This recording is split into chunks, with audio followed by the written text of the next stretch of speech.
The commission appointed by the President, consisting of 4 Panamanian, a Costa Rican, Professor Stiglitz and Mr. Pieth from Switzerland, is still working.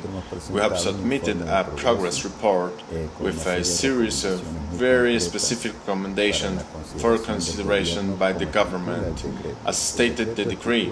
The decree states that our work will be presented before the President of the Republic for consideration and will be published when the President was well. And in the line with it, we already presented the progress report with a series of recommendations. The discrepancies of Mr. Stiglitz and Mr. Pieth were 2 things of their own. We regret that they have resigned because they are obviously people who could contribute. But from the first day, at the first meeting in New York, Professor Stiglitz said he wanted to publish the report, and we told him the decree states that we will deliver it to the President of the Republic, and he decided when to publish it. At the moment, he threatened to resign because for him it was very important to publish the report as soon as it was ready. The second discrepancy was one of approach. Mr. Stiglitz wanted to send a message to the OECD on how the OECD should act on a number of issues related to transparency. We insisted that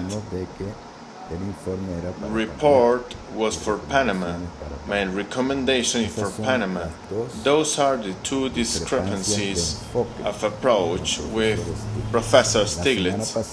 Last week, Alberto Alemán-Zubieta, who is the co-chairman jointly with him at the Commission, was in contact with him, and this progress report was presented to the government, was approved and accepted by Professor Stiglitz. What's more, the report transmittal letter is written by Professor Stiglitz. We accepted.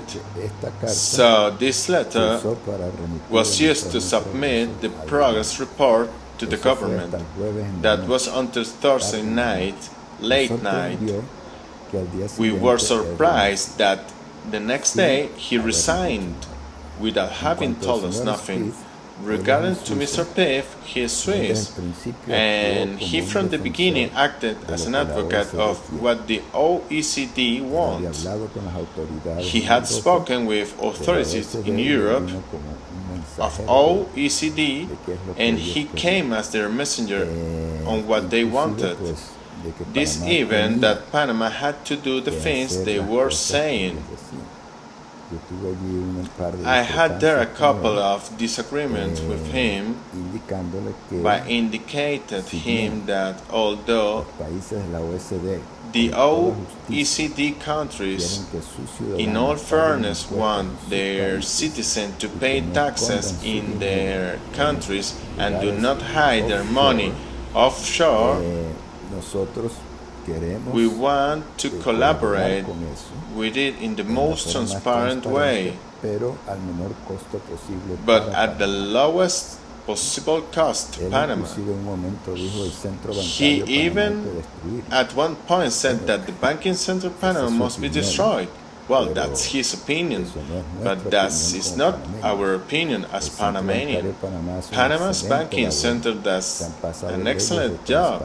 Laws of transparency, anti-money laundering laws, and a number of measures have been passed to keep the banking center up with the international laws.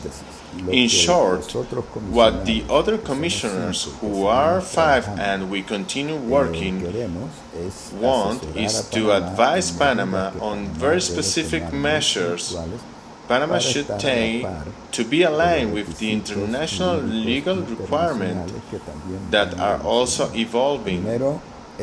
First, the government published this progress report.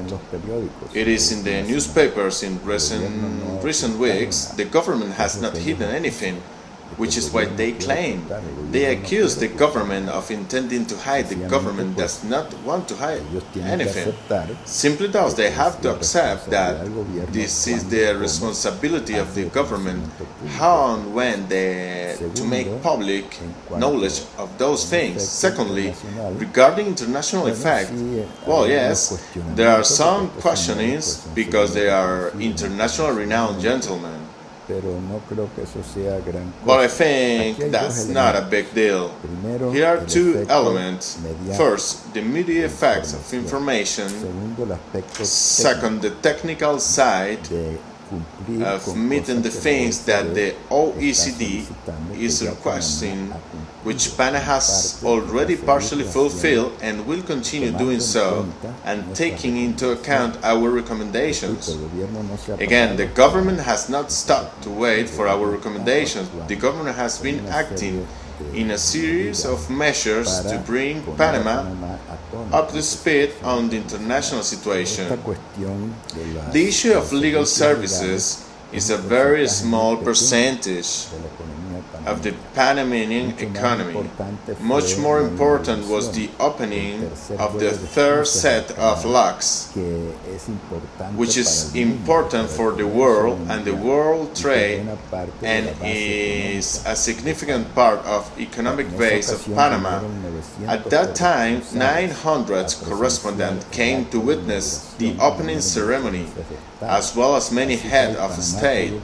So in there, Panama could relaunch a more accurate picture of what Panama is, which is neither Mossack Fonseca nor this corporation, nor even international legal businesses done from Panama. That's not Panama. Panama is largely the canal.